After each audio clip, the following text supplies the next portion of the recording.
তো বন্ধুরা বাইকটা নিয়ে বেরিয়েছি, আর তোমার মোবিলটা চেঞ্জ করতে হবে, অনেক দিন হয়ে গেছিলো। আর মানে রাজবীতে তো আগে চেঞ্জ করতাম, এখন রাজবীর দোকানটা কোথায় আছে সেটা আমি আর বুঝতে পারছি না, আর বুঝলাম মানে পেলাম না সেরকমভাবে। আর তারপরে ভাবলাম যে পরে যাব, তারপরে মোবিল চেঞ্জ করব বলে তারপরে গাড়িটাও ধরতে হবে, এত নোংরা রাস্তার, গাড়িটাও ধরতে হবে, এই দুটো কাজের জন্য বেরিয়েছি। দিয়ে করতে করতে খুঁজতে খুঁজতে রাজগীর থেকে গেলাম, তারপরে আনন্দপুরের দিকে কালীবাজারে এসে দেখি দোকান গ্যারেজটা বন্ধ। আবার কালীবাজার থেকে ঘুরে ওই দিকে আবার জাগুলির দিকে গেলাম, জাগুলির দিকে করতে করতে গিয়ে যেখানে মানে আমার একটা বিশাল বড় প্রবলেম সলভ হয়ে গেছিলো সেখানে গেছিলাম, সেখানেও দেখি দোকানটা বন্ধ। আর দুপুরের টাইমে গেছি, ঠিক 12:30 1টা বাজতে যায়।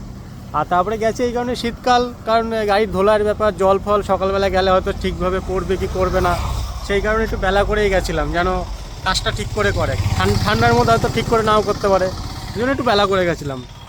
তারপরে ওখানে গিয়ে তারপর একটুখানি ছাড়িয়ে গিয়ে মোহনপুরে একটু আগে ওখানে গিয়ে একটা ছেলে ইয়ং করে ওখানে মোবিলটা চেঞ্জ করলাম।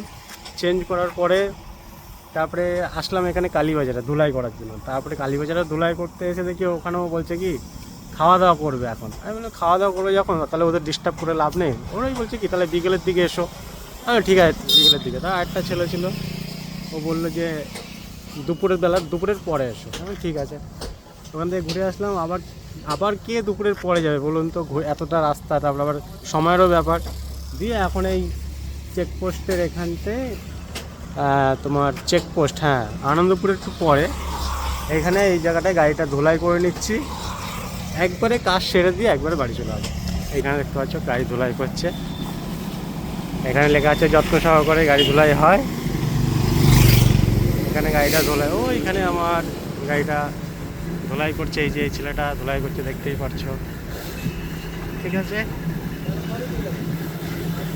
দিয়ে রাজবি থেকে খুঁজে খুঁজে খুঁজে খুঁজে লাস্টে এইখানে এসে গাড়ি ধুলাই করবো। কী করবো, কোনো দোকান খুঁজে পাচ্ছি না, রাজবি তো সব উল্টো পাল্টা হয়ে গেছে। এখন কিছুদিন না গেলে পরে না কিছু বোঝা যাচ্ছে না, সব উল্টো পাল্টা হয়ে গেছে। দেখি যে দোকানগুলো যেখানে বসে সেখানে তো নাই, এখন আবার এসছি এখন। ঠিক আছে বন্ধুরা, বাড়িতে গিয়ে দেখা হচ্ছে, ওকে টাটা। আবার বাড়িতে একজন আত্মীয় এসছে, তার জন্য আবার তরকারি নিয়ে যেতে হবে। মানে আমাদের সেরকম রান্না করেনি, রান্না করেছে মানে নিরামিষ রান্না করেছে, সেটা দেখি এটা হোটেলে একটা তরকারি ফরকি নিয়ে যাবো। তবুও স্ত্রী তো আর সেরকমভাবে এখন রান্না করতে পারে না, তো সেরকমভাবে চলে না। ওকে টাটা, গুড বাই।